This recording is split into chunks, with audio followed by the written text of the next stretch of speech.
ci nitu politique ak nitu diine ak jàngalekat politique ak nitu diine ak jàngalekat yàlla tuddewu ko rek création recréation la ko tudd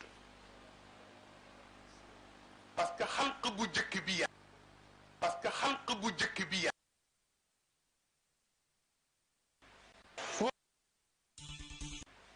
araam araam jox leen mbay seen xol yi kenn jox leen mbay seen xol yi mbay minti max na mbay minti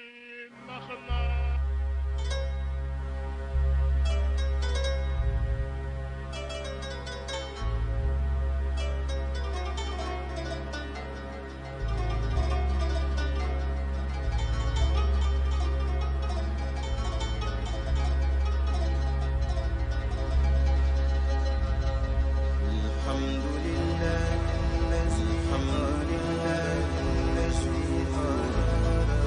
كالعهد غير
salaatul faatihi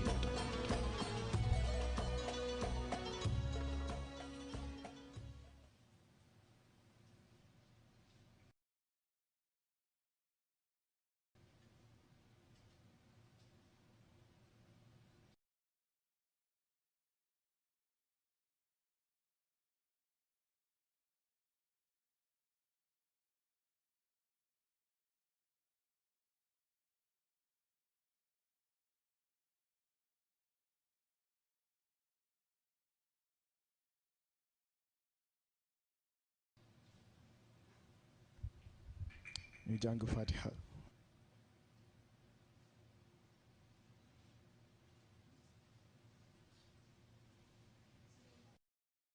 falax ak naa salaatul faatihi ñu tàmbali jotaay bi.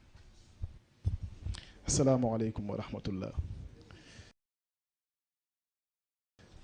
ñu ngi nuyu ñi fi dajee kenn ku nekk sunu mbak santam di leen ziyaara di leen baal àq baal nañu leen yàlla ñu yàlla boole jéggal. di jiital ci nuyoo bi sunu lépp Serigne Moustapha di ñaan yàlla mu sàmmal ñu ko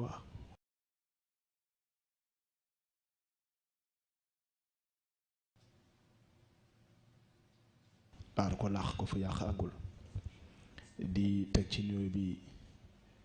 Seyid Cheikh Ahmed Tijani suñu lépp moom it di ko ñaanal yàlla rek li mu yéene moo ko xam yàlla mottali ak mbokk yu baax yi mu àndal maam Babacar suñu mbokk Pape Cheikh Sarr soxna Fatima soxna Xaaja. asalaamaaleykum wa rahmatullah. dalal jàmm di beral nuyoo tamit suñu wayjur yi ñu bokkal jotaay bi ndax lii lu jara sant yàlla la ndax sëriñ Moustapha bi muy créé Moustarchidine dafa xam ne doomu aadama dafa nekk ci ay étapes yu bokkul kenn ku nekk ak sa tranche d'âge ak say besoins en termes de formation. ci loolu ñu ngi nuyu ñi fi dajee seen connexion ak santam pour que cadre bu nekk am lu mu yenul cause bi pour que nit wala boog pour que doomu aadama jugee ci état bu doomu aadama jëm ci état bu nit. di leen ziyaara di leen dox ba tey baal nañu leen yàlla boole jéggal te mu tey nag di jiital ci nuyoo bi synthèse lay doon sunu lépp mooy la dimension physique de l'homme de la perception au perfectionnement.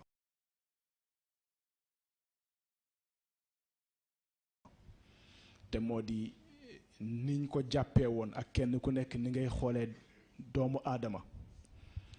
fan lañ war a jaar pour dem ci li ñuy tuddee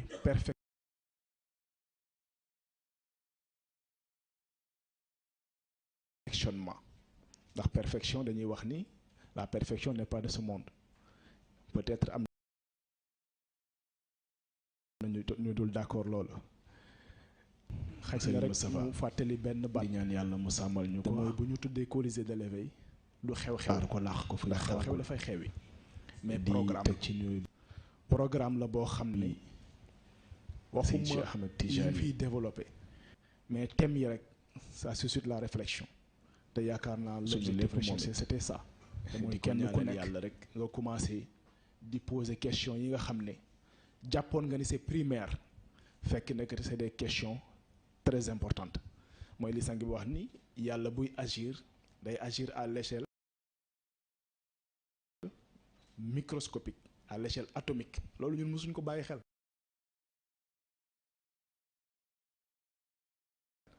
baatu yàlla pare na démb moo ko xam yàlla mottali loolu baat ak mbokk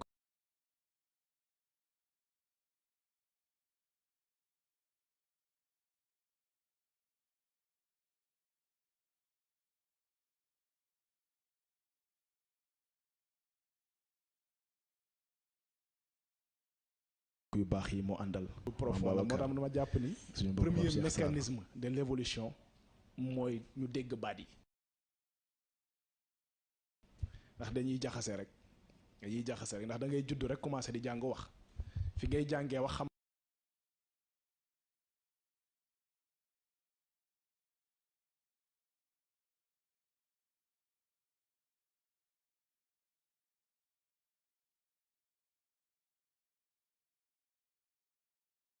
ma goo baat yi li muy firi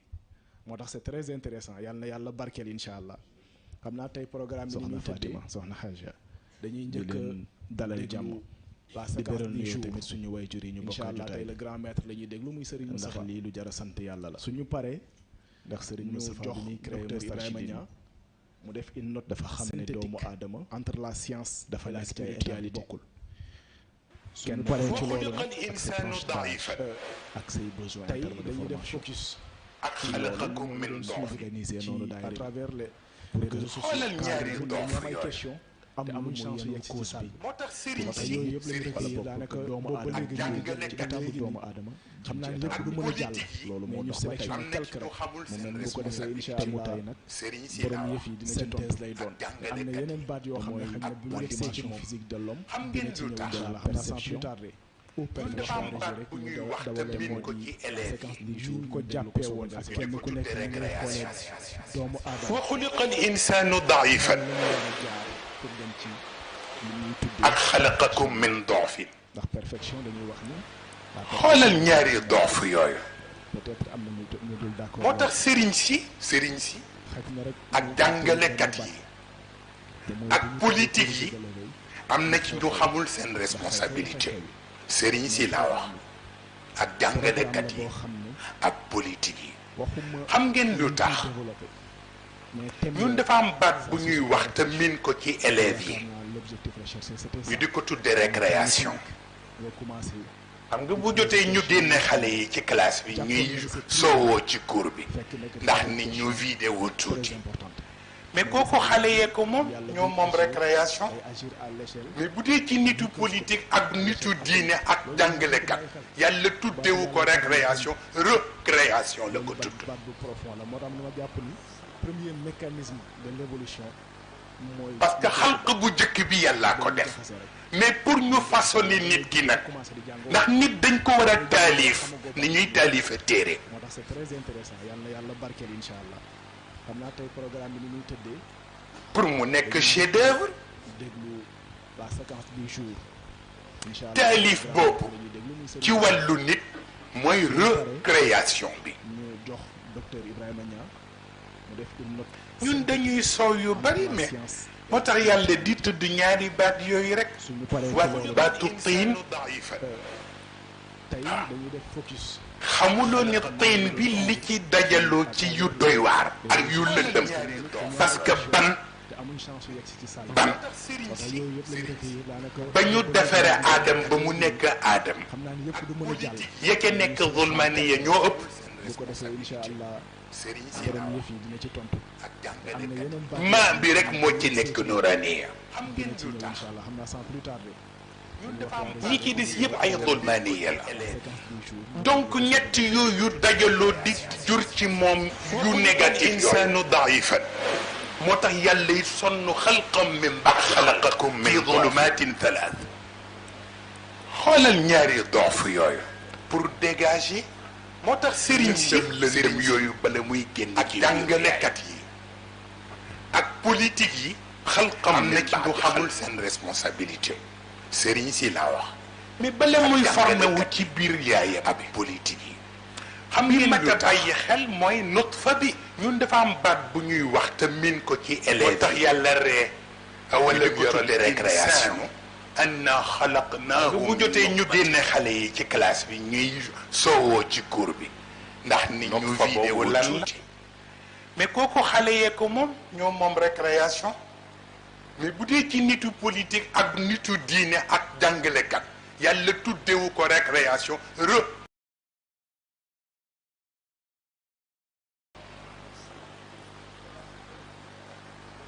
parce que xalq bu njëkk bi yàllaa ko def mais pour ñu façonner nit ki nag ndax nit dañ ko war a taalif ni ñuy taalifa téere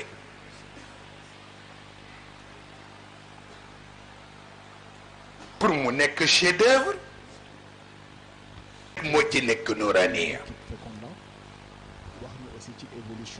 ñi ci des yëpp ay zulmaniya la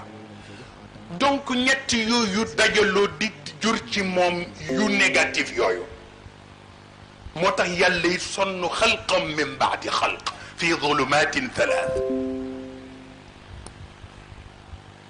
pour dégager lëndëm yooyu bala ñi ngi ñaan yàlla mu sàmmal ñu ko yàlla nañu ko yàlla aaral yàlla na yàlla def aussi mission bi mu am ci ëttu kilifaam yàlla may ko ci résultat bu ëpp wa xuliqa al insaanu daifan résultat bu ëpp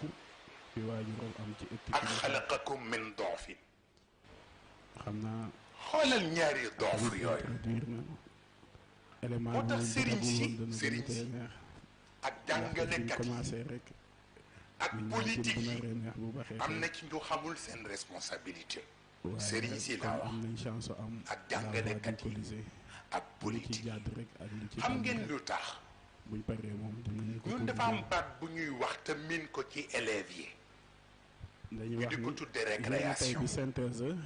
ci ñaari xam nga jours bu jotee ñu génne xale yi ci classe bi ñuy nopp fa boobu lan la ndax nit ñu vidéo tuuti mais kooku xale yee ko moom ñoo moom récréation ko définir mais bu dee ci nitu ko def mais pour ñu façonner nit ki nag ndax nit dañ ko war a taalif ni ñuy taalifa téere nekk xajul ci at sax waaye comme ay généralité la buñ paree pour mu nekk chef d'œuvre luñ ci mën a toppaa ñu topp ko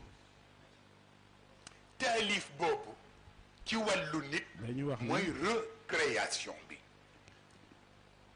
de la perception au ñun dañuy perfectionnement soow yu bari mais moo tax yàlla di tudd ñaari baat yooyu rek perception mooy lan baatu tiin duñ traduire baat yi académiquement mais objectif biñ ci am xamuloo ni tiin bi li ci dajaloo ci yu doy waar ak yu lëndëm parce que ban du doon xam-xam booy njort du doon xam-xam booy foog doon ba ñu defaree aadam ba mu nekk aadam li nga xam en pleine certitude yeke nekk zulmani ya ñoo ëpp perfectionnement mooy lan maa bi rek moo ci nekk noorani perfectionné lu ñu ci suñu ñi ci des yëpp ay zulmani ya perfectionné ak amélioré donc ñett yooyu dajaloo di jur ci moom yu négatif yooyu travail détaillé la moo tax yàlla yi sonn xalqam min baadi xalq fi zulumatin thalath nekk en état perpétuel de perfectionner pour dégager donc dimension physique lëndëm yooyu bala muy génn ci biiru yaayam loolu la ñuy wax ci concept yi xalqam min baadi xalq partie bi ñu ci war a wax mooy note synthétique mais bala muy formé wu ci biir yaayam la spiritualité bi mat a bàyyi xel mooy nutfa bi science mooy li nga xamante ni moo tax yàlla ree benn vérité awalam yaral il faut ñu expérimenter ko lan mooy spiritualité suñ capitaine mooy suñ source première foofu ne ne spiritualité boo ko teg religion école la mais spiritualité expérience mystique la xam naa waa pôle mystique dañu ñu baal ndax dinañ grignoter un peu ci seen partie waaye thèmes yi ñoo duggante kon buñ nee expérience mystique ak expérience scientifique yan note synthétique lañ ci mën a am waaye li concerne l'homme parce que yeneen domaines yi doonul lu tax thème bi jóg tey liñ ciy njëkk a wax mooy l'origine de la vie dañuy l'origine aquatique de la vie parce que nee nañ nit ci ndox la jógee léegi ñu pose bu question mooy ndox boobu nag fan la jógee ndox boobu kañ la apparaître ak kañ la am ci yow suuf scientifique yi jëm nañ ci répondre parce que nee nañ ndox mi ngi am ci kaw suuf il y a environ 4,4 milliards d'années te loolu ci ay théorie scientifique lañ ko teg parce que âge de la Terre ñu ngi koy estimer environ à 4,54 milliards d'années ci planète boo xam ne mi ngi jógee ci univers boo xam ne nee nañ am na 14 milliards d'années mais processus de formation de l'eau sur Terre maîtriser guñ ko complètement mais ay hypothèses lañ joxe te hypothèse bi ñu ci gën a adopté nee nañ bi suuf si di formé wu à l'intérieur de la Terre am na gaz bu doon dégagé wu gaz boobu moo dem di condensé wu ba ndox am waaye suñ boroom lim ñu xamal ci alquran mooy avant formation asamaan yi suuf yi di am ndox existé na ba yàgg. wa huwa allazi xalaqa samawati wal ard fi sittati ayamin wa kaana arshuhu ala al maa. xam nga daf nañu bind na asamaan yeeg suuf yi ci 6 périodes parce que sittatul ayaam foofu mënta firi 6 jours parce que pour ñu wax jour il faut que asamaan am suuf am jant am la planète terre am. Planète terre bi di tourner autour d'elle-même ñaan ko mouvement de rotation mu tourner autour du soleil repère géocentrique héliocentrique ñaan ko mouvement de révolution wala de translation. Mais comme suuf existé gul jant existé gul kon mënoo tudd jour foofu mais ay période la mu ne mais nag avant période yooyu di exister boobu ndox existé na parce que sama trône maa ngi ko reposé woon ci ndox muy souffle de la vie aussi. mu continuer dem ba créer liñ naan les univers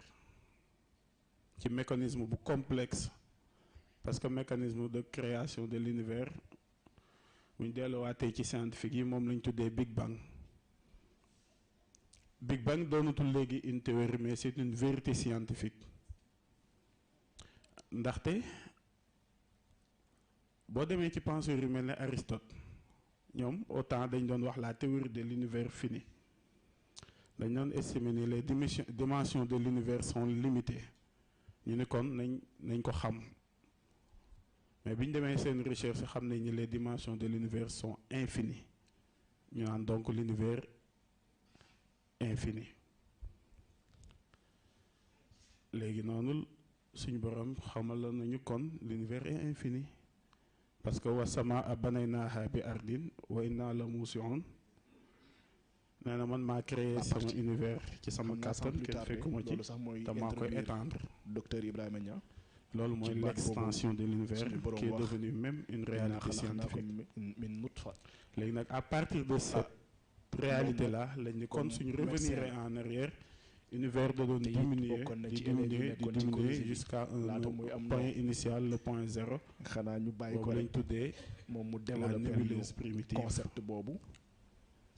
mu andil ñu origine de la vie. awalam yara allazina kafaru anna samawati wal arda kanata ratqan fa fatahnaahuma wa ja'alna min al maa'i kulla shay'in ci évolution de l'embryon.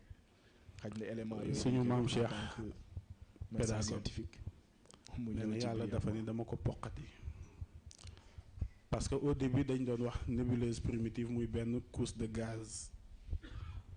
après mu am ay processus séparation yi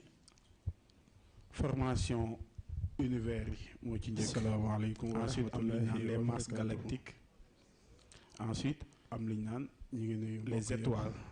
étoiles yi formé woon ak lañ am liñ naan les sous-produits yi ci la satellite yi dugg ak planète Terre ak yeneen planètes yi aussi mais bi sous-produits yi pare aussi am na beneen partie bu des ci masse bi bu yàlla exploité wu suñ capitaine ko scientifique yi tuddee ko la matière interstellaire suñu ingénieur moral matière interstellaire boobu noonu suñu chef de guerre moom la yàlla naan ya'lamu maa fi samaawaati wa maa fi al-ardi wa maa baynahuma wa maa baynahuma mooy matière interstellaire boobu nga xam ni scientifique yi ñu ngi nañ ci nébuleuse primitive bi la bokk mais ba léegi li ci yàlla nam nañu ko yàlla exploité gu ko yàlla na yàlla def aussi mission bi mu am ci ëttu kilifa la formation de l'univers yàlla may ko ci noonu la processus bi demee résultat bu ëpp mais bi mu xuliqa al-insaanu da'iifan def mooy wa ja'alnaa min al-maa'i kulla shay'in hayy ak xalaqakum min da'fin bi univers yi pare rek xoolal ñaari doof yooyu muy source moo tax sëriñ si ak jàngalekat yi njëkk existe si suñ planète ak Terre politique yi sont des am na ci végétaux ñu xamul seen responsabilité parce que découvrir Sëriñ ay si algues dans l'époque ak cambrienne jàngalekat yi te les terres précambriennes ce sont les plus Xam ngeen anciennes lu terres tax que l'on connaisse sur notre loolu dafa am planète. baat bu ñuy wax te bind ko ci élèves yi Après dañuy wax di ko ne li ci tuddee topp récréation. mooy di synthèse les animaux aquatiques bu jotee ñu génne xale yi ci classe bi ensuite les ñuy animaux soowoo ci cours aquatiques ndax nit ñu vidéo ci tuuti animaux terrestres yooyu nag mais kooku xale yee ko moom ñoo moom récréation mais bu dee ci nitu politique ak nitu diine ak jàngalekat yàlla tuddewu ko récréation recréation mais pas évolutionnisme comme théorie Darwin ñooy wax ne peut-être parce que xalq bu njëkk bi yàllaa ko def mais pour ñu façonner nit ki nag ndax nit dañ ko war a taalif ni ñuy taalif téere nekk xajul ci at c'est l'eau waaye comme ay général yi kulli shay'in hayy pour mu nekk chef d'œuvre luñ ci mën a toppaat waaye origine boobu taalif boobu ça intéresse ci wàllu nit mooy recréation l'origine de l'homme c'est l'eau c'est la dimension physique la perception ñun dañu leçon yu bari mais moo tax yàlla di tudd ñaari baat yooyu rek baat baatu tiin pour traduire baat yi académiquement parce que objectif biñ ci am xamuloo ne tiin bi li ci dajaloo ci yu doy waar ak yu lëndëm parce que dimension spirituelle nit la yàlla njëkk bi booy njort du doon xam-xam booy foog doon ba ñu defaree aadam ba mu nekk aadam li nga xam en pleine certitude yeke nekk zulmaani yi ñoo ëpp mu xam ni ci mission am na fu mu war a jaar muy si suñ suuf maam bi rek moo ci nekk sóoraatee dimension perfectionné bu dimension boobu jeexee ay zulmaani yi ci yenn planète donc ñett yooyu dajaloo di jur ci moom yu négatif yooyu à son état initial moo tax yàlla yi sonn xalqam min baadi xalq fi zulumaatin talaata en état perpétuel daraba lanaa masalan wa nasiya xalqahu qaala man yuhyil izaama wa hiya lëndëm yooyu bala muy génn ci biiru yaayam parce que après loolu la ñuy day décomposé wu xalqam min baadi putréfaction partie bi ñu ci war a wax mooy note en poussière synthétique mais bala muy formé wu ci biir yaayam waaye loolu bi mat a bàyyi xel mooy nutfa bi ndax jàngal nañu ni science mooy li nga xamante ni moo tax yàlla ree benn awalam yoral il faut ñu expérimenter frigo boo fa conserver mbir ça dépend mooy spiritualité nga ko mi ngi en marche ou pas suñ ko nekkee en marche li nga fa conserver ci ay aliments du décomposé wu spiritualité boo ko teg kon religion bàmmeel bu ñu koy dugal na fekk borom spiritualité expérience ba taal frigo mu nekk en marche xam naa waa pôle mystique dañu ñu lool xam naa dinañ grignoter un peu ci seen la ñuy jaar rek moom waaye te mën ko taal ñoo duggante waaye kon buñ nee expérience mystique ak évolution boobu noonu yan note synthétique lañ ci mën a am waaye li concerne l'homme état bi parce que yeneen domaines yi yëpp mën nañoo dellu si Seydil Hadji Malick doonul parce que moom daf ko décrire carrément parce que yàlla dafa existé bi mu existé l'origine de la vie xamuñ kañ la existé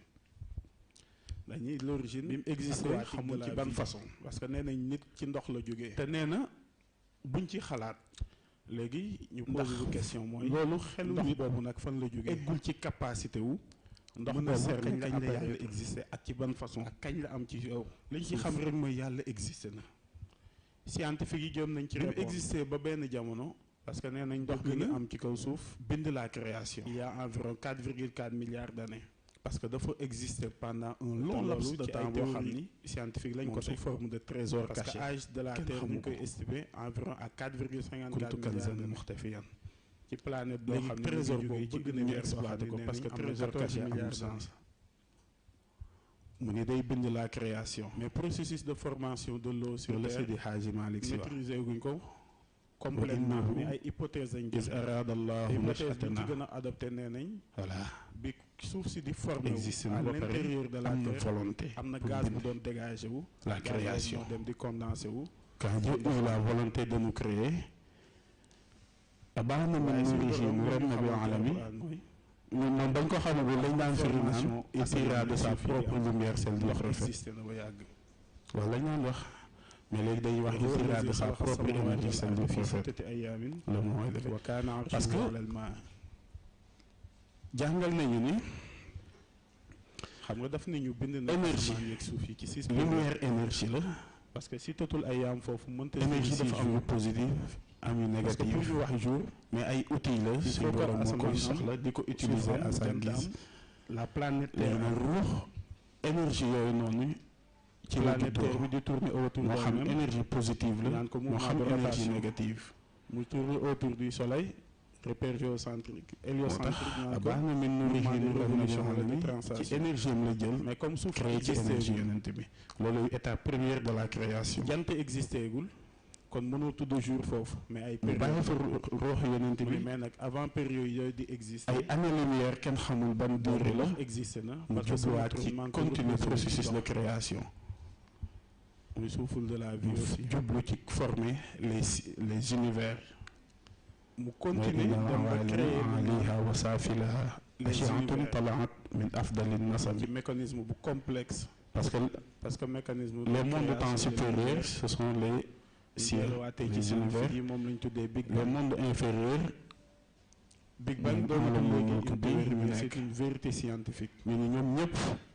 ashiatun talaat min afdali nasam yi sont des rayonnements éminents de l'énergie du meilleur des hommes. ñoom autant dañ doon wax la deuxième étape de création.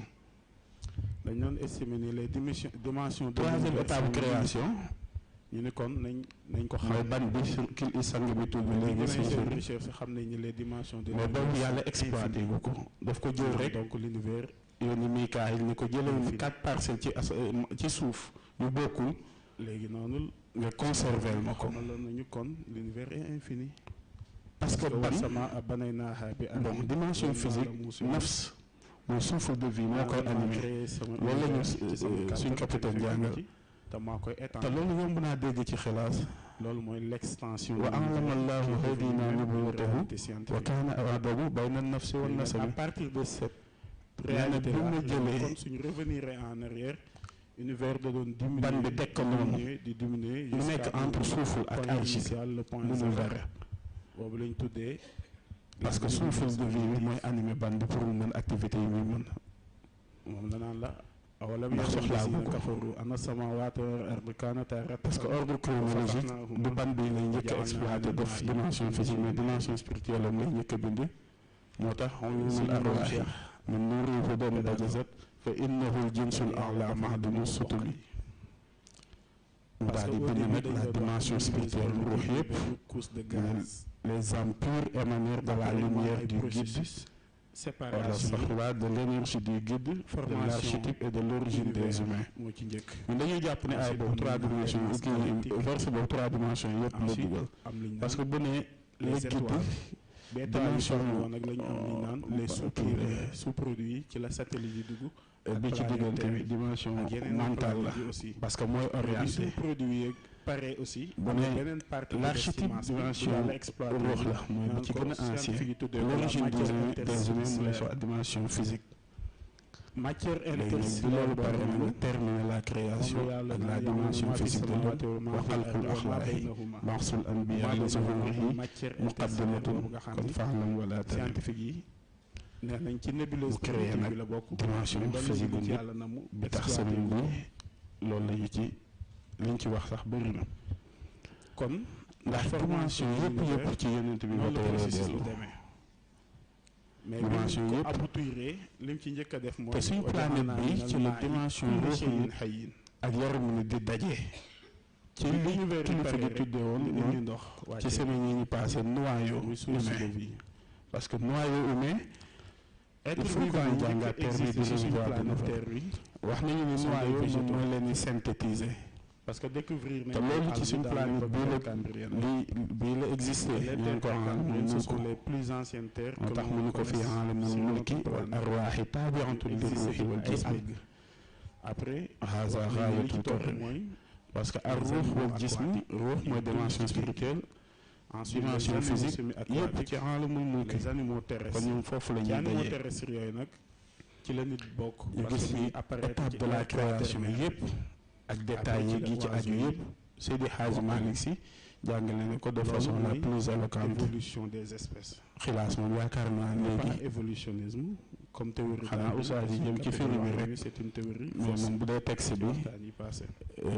assimilé nañ ko ci guddaa ji de la vie que ça soit animal ou végétal buñ jàllee ci beneen bi parce que dañuy tënk rek ndaxte kulli shay'in hayy li waa ji waxoon ni rien n'est plus difficile que de parler waaye général de Gaulle moom général de Gaulle intéresse la dimension physique de l'homme suñ ingénieur bu ñu nee l'origine de l'homme c'est l'eau c'est la dimension physique rek bëgg gaa wax mais dimension spirituelle de l'homme c'est l'énergie defaraat ko noonu la ñu ko jàngale ci suñ cours particulier. léegi yi des moom parce que jaar rapidement mooy la nature dans l'ordre chronologique nutfa bi kilifa gi tuddoon sànq. dimension spirituelle lu nit la yàlla njëkk a bind. caractère yëpp sax duñ ko indi parce que mooy ruux wax na la ni petite quantité détails yi ci bi scientifique yi indi ak bi mu demee ba jamono loo xam ni ci mission am na fu mu war a jaar. wax na ni liquide ci suñu suuf bi liquide ville da koy utal support muy dimension physique bi flore commensale mais bu dimension boobu jeexee ruux bi day dellu ci yenn planète continuer fa muy maa ul mahi bu boobaa dimension physique bi day retourner à son état initial muy état de poussière. dégg nañ léegi aaya bi suñ kilifa tudd ko ñu naan wa daraba lanaa masalan wa nasiya xalqahu qaala man yuhyi al-'izaama wa hiya ramim yëpp dafa évacué wu à un moment parce que après day décomposé wu putréfaction ba retourné waat en poussière te mooy argile bi waaye loolu am charge boobu du ñëpp ciy jaar ay 5 éléments ndax jàngal nañu ni bàmmeel am na le liquide séminal frigo la sécrété par la frigo boo fa conserver mbir ça dépend yow ndax taal nga ko li nga en marche ou pas mais bu nekkee en marche li nga fa conserver ci ay aliments du décomposé wu kon corps nit bàmmeel bi ñu koy dugal na fekk borom am yitte ba taal frigo bi mu nekk en marche une faible quantité loolu xam naa mën nañ ko laaj nan la ñuy jaar ak moom sperme kenn du ba mën ko taal bu koy contenir dans l'organisme humain waaye tey jii heure bu ko yàlla soxlaa rek la éléments yi génn daje. évolution boobu noonu miracle bi mu ngi ci éléments yooyu génn daje. ak état bi plus de 18 yëpp mën nañu dellu si Seydi Hadji Malick Sy ñu ngi ci biir ak parce que moom dafa décrire carrément 3 millilitres.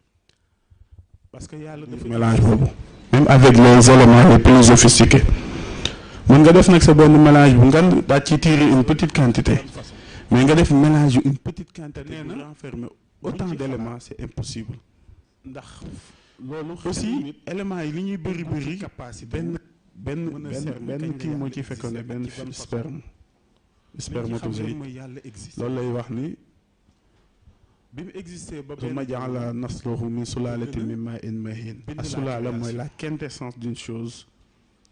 mooy le sperme pendant un long laps de temps. wax na aussi ci déterminisme sexe forme de trésor caché. choix du sexe parce que avant ñi li ñu jàppoon mooy nit buy soxnaam di am góor wala jigéen ci ay doom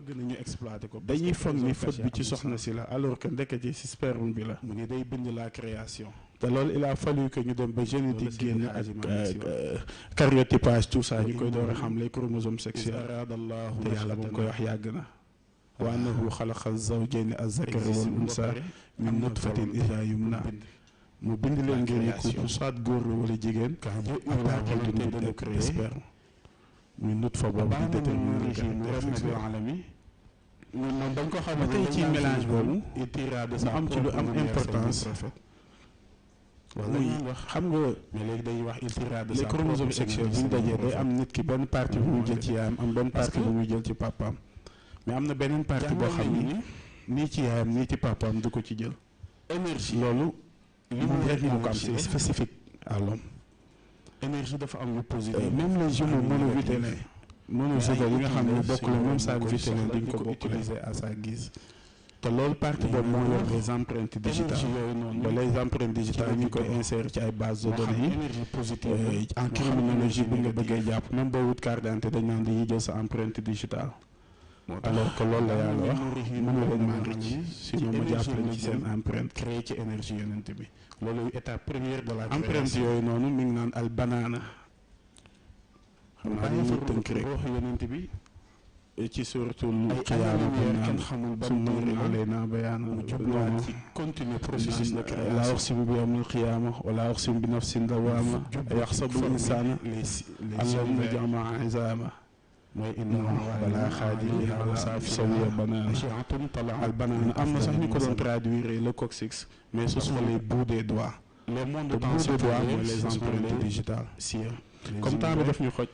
dañuy def ay généralité rek amuñ temps sax détailler les choses peut-être avec bu sang bi ñëwee. évolution l'embryon dafa am benn aaya bu suñ kilifa tudd léegi ci début bi. yaxluqukum fi butuni ummahatikum xalqan min ba'di xalqin fi zulumatin salaas.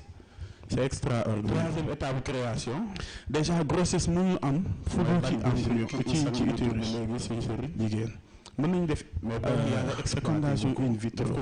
mais développement grossesse mënul exister lu dul ci biir jigéen moo ko yaxluqukum fi butuni ummahatikum nga conserver ma ko. création après création fii zulumatin salaas wax na lëndëm yi parce que ci énergie négative yi la mais les trois couches de la yi protéger abdomen jigéen nga xam ne choc boo jël aussi du affecté doom ji. la paroi abdominale, l'utérus et les enveloppes du fœtus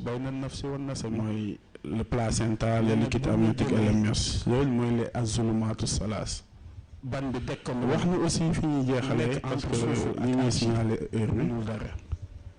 les étapes de création de l'embryon mooy animé ban bi pour mu mën activité yi muy mën yu ci njëkk mu ni ndax soxlaagu ko bind nañu ci ban du ban bi lay njëkk a exploité. ban bi yàgg nañ di ci xalaat yàlla mooy njëkk a bind mais grâce à moom ci lundi bi bi mu ne mooy minéraux yi parce que minéraux yi yàlla dafa ni extrait émaner de la lumière du guide min sulalatin min tin de l'énergie du guide extrait ci argile laa leen bind minéraux yi boo demee ci yaramu nit am na calcium am na sodium am na potassium am na magnésium am na chlore am na yeneen oligo-éléments loolu mooy les minéraux mooy loolu boo demee ci argile fa nga koy fekk te yàlla dana extrait loolu yàgg nañ cee xalaat mais grâce à moom yàlla ñu ko yàlla fa suñ capitaine ci lënd bi la ñu xamal ni minéraux yi lekk la yàlla wax bi mu paree ci minéraux yi muy ban bi ak la dimension physique de l'homme wa xalqul axlaaq mu def nutfa wax nañ ci sànq bi mu jógee ci nutfa mu dem ci alaq dimension physique mooy ce qui s'accroche am na ñu doon wax autant naan alaq mooy adhérence mais bokkul ba tey mais physiologiquement booy def embryogène yi nga xam ni du adhérence parce que adhérence yu collé noonu rek bokkul aussi ak goutte de sang wala caillot de sang comme certains penseurs ñu ko fogee woon mais alax mooy ce qui s'accroche embryon bu defee bu fécondation amee ba mu kii am multiplication yi am day def nidation day sax ci kaw utérus bi comme ni ñax di saxee ci suuf si loolu mooy alax parce que forme boobu lay jël mais aussi baat bi mi ngi signifier sensu sensu mooy genre benn boo ko xoolee mën nga ko tàpp ci Google xool image yi embryon forme boobu lay jël parce que alax boobu ci jógee ci lay dem mudra mooy chair mâchée te embryon bi exactement boobu aspect lay yor su ma xalaat na nutfata alaqa wa xalaat na alaqata mudra xalaat na mudrata azaaman mooy dernière étape bu embryogénèse parce que day transformer chair mâchée boobu en ossature parce que gis nga terme yi yàlla utiliser fee danaan xalaxa suma xalaxa mais bu ñëwee fii danaan fa kasaw na l'azama lahma jàllee ci beneen bi parce que waxatul xalaxa parce que embryogénèse jeex na mooy 8 semaines yi nga xam ne moo jiitu ndax foofu bu fa nit ki tolloo ci biiru yaayam moom général de mammifères yi sax mën nañ ko niróole parce que différencier gul moo tax sax nee nañ bu perdre grossesse foofu fausse couche yi wax mais duñu wax avortement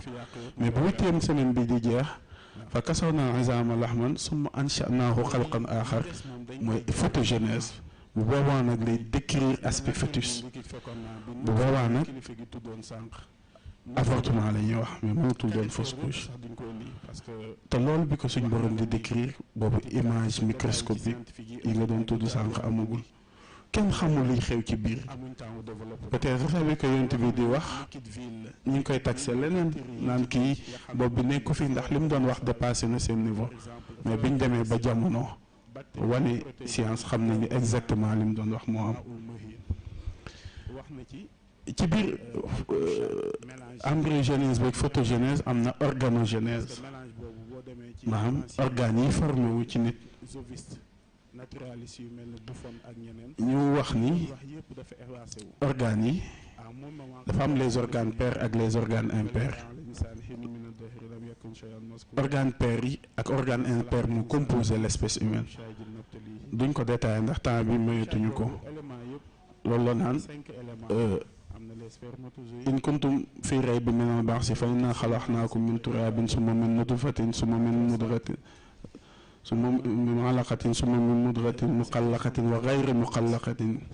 al muqallaq mooy yi ñu bind avec proportion ce sont les organes pairs al ghayri muqallaq mooy yi ñu bind avec disproportion ce sont les organes impairs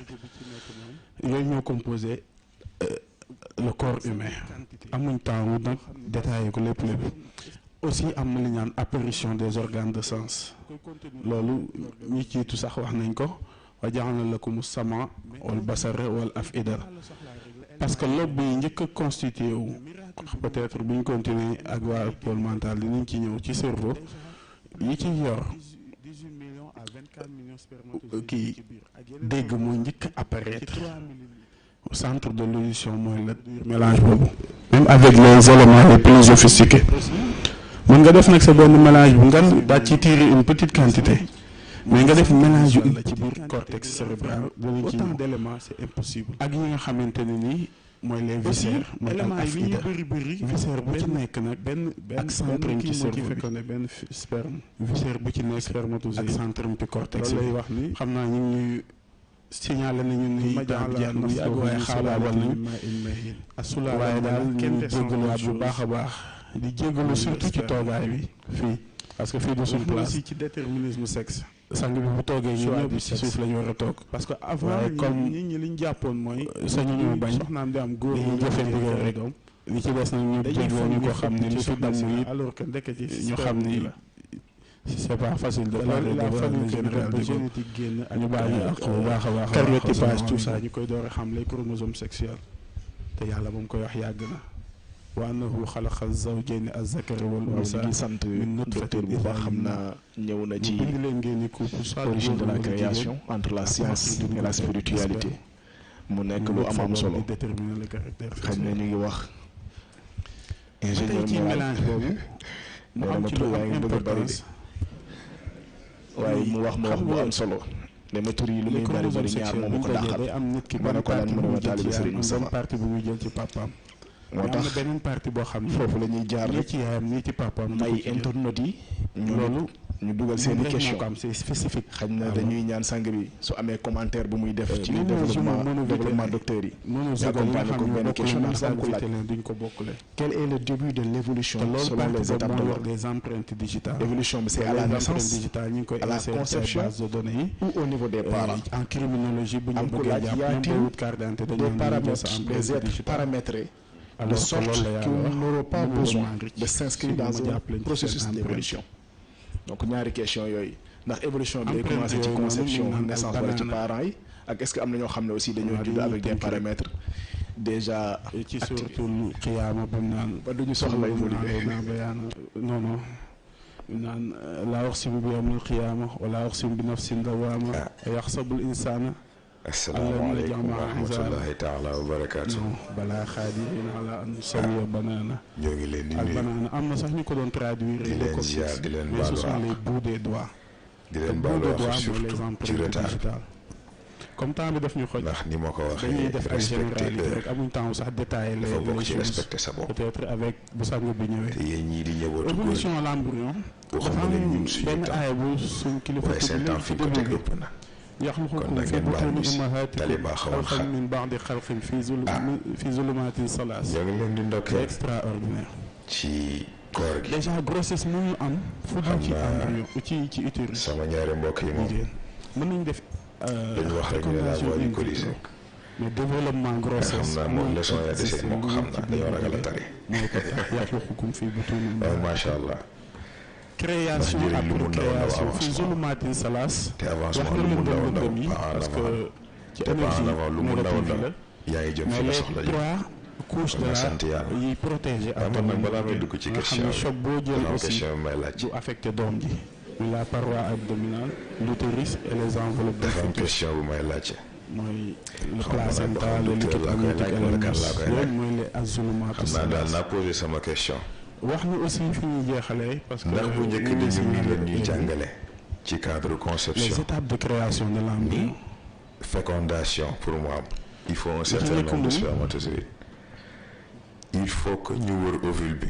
ki ci njëkk a am chance bi nañu ci ban moom mooy judd ban bi yàgg nañ di ci xalaat pourtant gannaaw loolu scientifique yi découvrir ni grâce à moom du loterie ci lënd bi mu ne mooy minéraux yi ovaire yi mooy xool spermatozoïde bi dëppoo ak moom mun a parce que minéraux yi yàlla dafa ni ba pare sécréter substance boo xam ne ñi si des yëpp duñu mën a dugg ci sulalatin min tiin extrait ci argile laa leen bind nag léegi may laaj ci minéraux foofu yi boo demee ci yaram nit am na calcium am na sodium am na potassium am na magnésium am na chlore am na yeneen éléments loolu mooy les minéraux mooy xaw ma domaine dimension physique ñoom may fan tontu koy fekk te yàlla xaw ma doon dimension mentale ñoom may tontu loolu yàgg xaw nañ ma cee xamaat dimension spirituelle ñoom may tontu mais loolu daal laa bëgg ñu expliquer ma nu mu demee ci lundi bi la ñu xamal ne minéraux yi nekk la yàlla wax boobu bi mu paree ci minéraux yi muy ban bi évolution wu nit fan lay tàmbali mu def Cheikh El Hadji Malick moo ko tontu wax nañ ci sànq bi mu jógee ci nutfa ba ay waajur mu doon ci alaq indi seen doom alaq ne ko dañu mooy ce bëgg qui nga yaral s'accroche ko am na ñu doon wax autant naan mu alaq xool ko xool ne kii mooy c'est trop tard adhérence mais bokkul ba tey parce que mu ne yàlla dana def yor nit embryon ñetti génique fukki nga xam ni at balaa moo judd du adhérence parce que waaye adhérence xam ñu nga ko la noonu booba rek yar gaa tax bokkul aussi ak goutte de sang wala caillot de sang comme ça Yar gaa tax. pensé li ñu ko fogee woon ndax doom mais alax mooy doom ce qui s'accroche boo bëggee mu mel ne embryon na bu nga bëgg mu defee mel bu da nga fécondation njëkkee ci sa am bopp kii am multiplication yi jikko am ba nga bëgg mu négation am yar ko ci sa day bopp sax ci kaw utérus bi comme xalaatin nga ni ñax bëgg mu bi am saxee ci suuf njëkkee ko ci sa bopp loolu mooy raw gi nga bëgg alax mu raw parce que forme njëkkee ko boobu ci sa la bopp mais aussi moo tax baat bi en ñu effet signifié ci parents sensu yi lay njëkkee waaye yamu fa sensu mooy genre benn Ay boo étapes ko yi. xoolee Bu mu nga ko parents yi tàpp defee di li leen xool war. image yi yàlla am na yàlla forme boobu lay garantir jël. ko doom juddu si alax bi bu nag ci moom il faut jógee mu ci xool. lay dem mudra kan ngay jur mudra mooy chair mâchée kan nga mérité jur ak lan la jamono soxla exactement boobu aspect lay yor c'est très important su ma xalaat na bul calculer loolu ba pare nag ba xam exactement kan la lay jox zaman mooy dernière étape bu embryogenèse xam nga parce que day transformer pour wax la ni ñi ñàkk a dégg yi ñàkk a chair dégg mâchée yàlla boobu amoon na ay jamono ossature. fii ñu doon coow éducation sexuelle ci école parce que gis nga terme yi yàlla utilisé fee danaan xalaxa suma xalaxa suma yàlla ko xalaxa njëkkee. mais bu ñëwee fii danaan fa kasaw na la zama laxmi yàlla ba muy jàngale lim nangu diggante góor waxatul ak xalaxa jigéen parce que embryogenèse jeex Mais na du tey. mooy 8 semaines yi nga xam ne moo jiitu ndax yàlla li mu nangu ci diggante góor ak jigéen ji moo ko jàngale ci sangu sax ci biiru yaayam lan moo tax c'est très même simple yi sax mën nañ ko moo nuyoo war a parce sànq que différence dafa yi fekk mu war a tilim moo tax sax ñi nee nañ waaye loo xam ne waroo ko jëfandikoo ba mu war a tilim loo ci doyee sànq avortement bàyyi ko kay am na beneen cadre bu ñu ko dugal fa kasaw na izama comme yàlla moom dafa am ansha'nahu xalqan axar benn classe bu muy fonctionner photogenèse bu boobaa am na nag benn day bassesse boo xam ne dafa àgg fœtus moom da lay jàngal sangu sa bopp ne la raxasal sa bopp nii avortement bàyyi la nga la dem wax mais mënatu mais doon mieux que fausse ça couche. ci cadre conception te loolu suñu normalement borom di décrire normalement boobu ci ko image respecté sa bopp microscopique. respecté ki nga Loolu séqal lañ tudd mais surtout sànq respecté ki nga bëgg a jur kenn xamul luy xew ci sangu biir set c'est avant et après peut-être sax bi ko yonent bi di wax ñu ngi koy taxé leneen fii ndax li mu doon wax ndax dépassé ndegam na nit si lekk la war a bi ñu nekk demee la ba war a jamono raxas boppam raxas ay wàllu loxo science ndax bañ xam nañu dugal ci biir lu mu warta exactement dugal moo am. masak foofu ci biir kon nag c'est avant et après embryogenèse beeg photogenèse am na gis organogenèse ngeen bu loolu jàllee maanaam conception organes bi yi ci formé boppam. wu ci nit ñoo ngi wax 9 mois de grossesse waaye dafa war a njëkkee 9 mois de Ñu wax ni préparation organes yi dafa am les organes Grossesse pairs du ak sein. les organes impairs ndax nit moo simple organes pairs yi ak Parce organes que impairs mu composé l'espèce conception moment la duñ ko instant détaillé la. ndax temps bi waaye maytuñu instant ko boobu ci la lépp di joué loolu la naan instant boobu bu sa xel demee dina am impact in kuntum fii rey instant boobu loo xalaat leneen dina am impact instant boobu sa respiration bu jàllul yoon dina am impact moom min alaqatin summa moo tax ñu tudd baatu muqallaqatin handicap. wa ghayri mais muqallaqatin xanaa xamoon ne lii yëpp al da ciy joué muqallaq mooy yi ñu bind avec proportion Am na ce loo sont les xam ne organes pairs bés ko sa doom indaale xamal ne yow disproportion selon les organes même bu dul ci lu physique parce que àq dafa am solo le corps humain c'est très important ni ma ko waxee sànq sa doom mën na judd indaale benn jikko bi ci yow la des organes de sens loolu sa doom mën na judd indaale benn melokaan mën na nekk ci yow wal basar wal afida ndax sa doom mën na xëy sonal la façon boo xam ne da nga dul bàyyi xel yow noonu nga sonale woon yàlla ni ko benn waykat wooyee rappeur la sax def ne man de damaa yedd sama bopp kii dégg mooy ndax man dama naan def fu ma toogee ñaan yàlla fu ma toogee ñaan yàlla waaye ma xëy yëg ni daf ma jéppi danañ ci ñëw am na ci nag ma xam ne jot na ma may ko vacances te jël sama yitte teg ko ci kanam gis bi ba ma defee loolu la doon gis ni nekk kontaan na ci cérébral danañ ci ñëw